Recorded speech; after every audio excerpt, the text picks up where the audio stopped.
Vamos a hablar justamente sobre ese tema con Giovanna Prielé, economista. ¿Cómo está? Gracias por estar aquí en Primero a las 12. Muchas gracias por la invitación, Carla.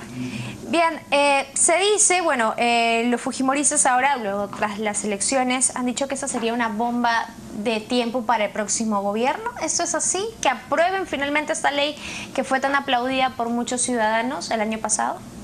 Mira, yo creo que en realidad nosotros tenemos que ser muy responsables, ¿no? Y dejar de lado los resultados de las elecciones, que tienen obviamente un cariz totalmente político, de un tema que está relacionado con las necesidades de la población, que está en este caso afiliada al sistema privado de pensiones. Y dentro de esa norma que tú planteas, Carla, que no solamente incluye la devolución del 95.5% a los trabajadores que se jubilen, se han englobado 3 proyectos adicionales, de los cuales hay 2 que me preocupan de manera muy particular. ¿Cuáles? Uno, que está relacionado con la devolución de dinero a los enfermos terminales. Y ese es un tema clave para nosotros porque tenemos años escuchando que las personas, tú sabes, cuando una persona tiene, por ejemplo, una enfermedad terminal como un cáncer en etapa 4, no solamente la persona está delicada de salud, sino que los gastos en los cuales tiene que incurrir ellos o la familia son muchísimo más altos. Y por lo tanto, la gente necesita hacer uso de sus recursos en ese periodo de tiempo. Y ese proyecto de ley, que es del 95.5%, incluye también la devolución del dinero a los enfermos terminales. Y en segundo lugar, se ha quedado también entrampado en este proyecto de ley la ampliación del régimen de jubilación anticipada para desempleados. Todas aquellas personas mayores de 55 años de edad que tienen 12 meses de desempleo y que cumplen con el requisito de poder tener una remuneración mayor al 30%, tampoco pueden gozar de ese beneficio porque se ha encarpetado, se ha englobado en ese proyecto de ley esos 3 proyectos y el cuarto, que está relacionado con poder hacer uso de la garantía hasta el 25% de tu fondo para poder tener una especie de crédito hipotecario, ¿no? Entonces, yo creo que el tema es un tema complejo, es un tema delicado, en el que lamentablemente el Parlamento se ha demorado entre idas y venidas, ¿no? Porque ese proyecto de ley, acuérdate que va al Ejecutivo, el Ejecutivo lo observa, regresa al Ejecutivo, regresa a la Comisión de Economía, y en la Comisión de Economía ahora se ha quedado una vez más encarpetado, porque falta una firma, según entiendo, para que regrese al Pleno.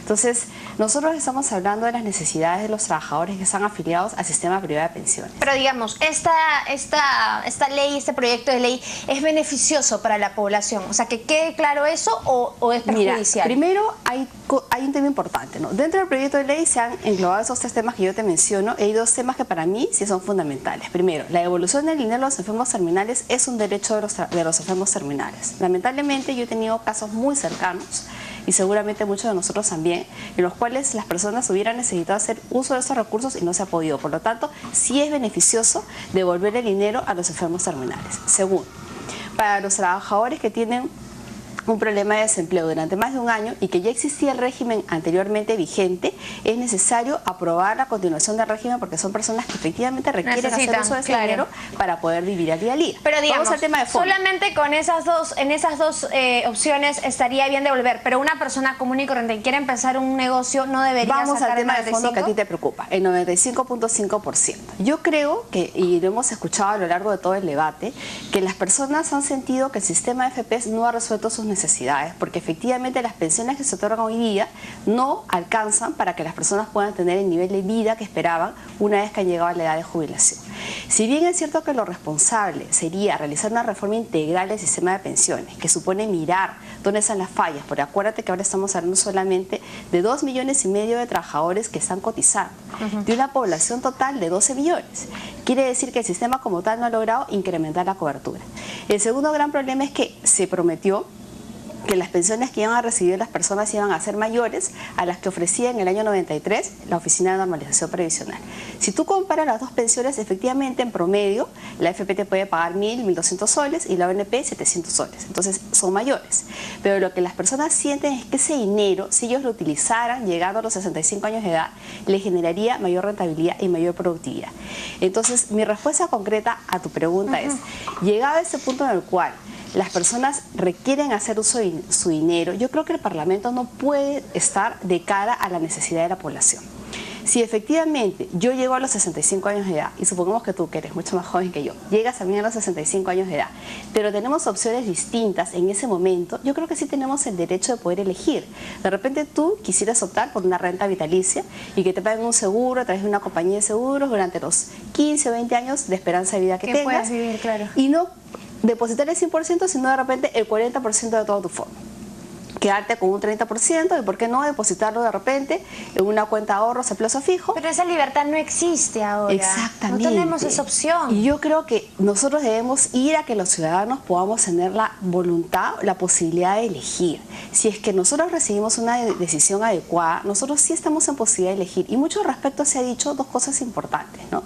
Que cuando llegas a los 65 años de edad, tú no deberías correr el riesgo de tu longevidad, que es que yo de repente me gasto el dinero en 20 años y voy a vivir 25.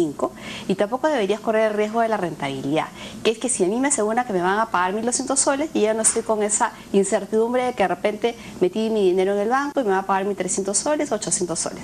Es verdad.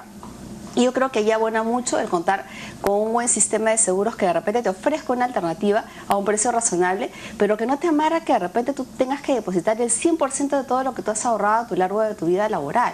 Porque de repente tú quieres depositar un 40% y disponer un 60% para ahorrar y comprarte de repente la cuota inicial de un departamentito y con tus hijos que son ya grandes, porque tienes 65 años de edad, poder hacer un edificio y tener algunas opciones en las cuales tú podrías de alguna forma mejorar tu calidad de vida. Ahora, ¿quiénes resultan perjudicados? En todo caso, somos muy pocos en realidad los que estamos en planilla, los que aportamos a la AFP. ¿Quién se vería perjudicado? Mira, en realidad yo creo que ahí tú planteas un punto fundamental. Estamos hablando de 50.000 personas que se podrían estar jubilando al año y por lo tanto esta no es una solución al problema de las pensiones que nosotros tenemos en el Perú. Nosotros tenemos que dar un respiro al sistema de pensiones. Esta es una forma en la cual las personas de repente de manera educada, informada, pueden tomar una decisión respecto a cómo van a invertir su dinero. Pero no estamos resolviendo el problema de fondo, que es cómo incrementamos la cobertura para que esos millones, que son cerca de 8 o 9 millones de personas que están por fuera del sistema, puedan tener derecho a alguna cobertura de pensiones. Y para eso tenemos que mirar las experiencias internacionales. E incluso tenemos que mirar la propia reforma que ha hecho Chile. Se ha hablado mucho de que nosotros hemos copiado, entre comillas, el modelo chileno. Efectivamente, Chile desarrolló el sistema de AFPs en el año 83, pero en el año 2008, luego de una reforma del sistema de pensiones, se crea un esquema diferente, en el cual las AFPs son, si quieres, el sistema de ahorro voluntario, pero acompaña un pilar que se llama pilar solidario, porque efectivamente hay personas que tienen baja productividad, van a tener un ingreso más bajo y que tú no les puedes pedir que aporten todos los meses el 10% de su remuneración más el 3% de comisiones. Entonces tenemos que crear un sistema en el cual de repente un primer pilar solidario, las personas puedan contribuir a un monto máximo de su remuneración, por ejemplo 1.500, 1.800, 2.000 soles, pero te aseguran una pensión mínima de repente de 500, 550 soles a partir de los 65 años de edad. Y por encima de ese pilar construir un pilar voluntario, que puede ser el de las AFPs, pero ¿por qué no combinarlo con otras herramientas financieras donde nosotros sintamos que estamos pudiendo hacer uso de nuestro dinero de una manera inteligente, racional, que somos dueños efectivamente de lo que nosotros hagamos con nuestros fondos previsionales? Y yo creo que así eso debe apuntar la norma. Si bien es cierto que este es un momento complejo porque estamos, como tú señalabas, al final prácticamente de la legislatura, claro, hay un cambio político, hay que dejarle un espacio al siguiente gobierno para que pueda realizar una reforma integral. Lo que sí es cierto es que no podemos estar de cara a lo que los ciudadanos han venido pidiendo, porque acuérdate que este Congreso ha estado durante 5 años tratando de reformar el sistema de pensiones y no lo ha logrado. Bueno, ojalá que ya lo aprueben finalmente. Vamos a estar atentos. Muchas gracias por haber venido primero. Gracias a ti por la invitación. Vamos a hacer una pausa y ya regresamos.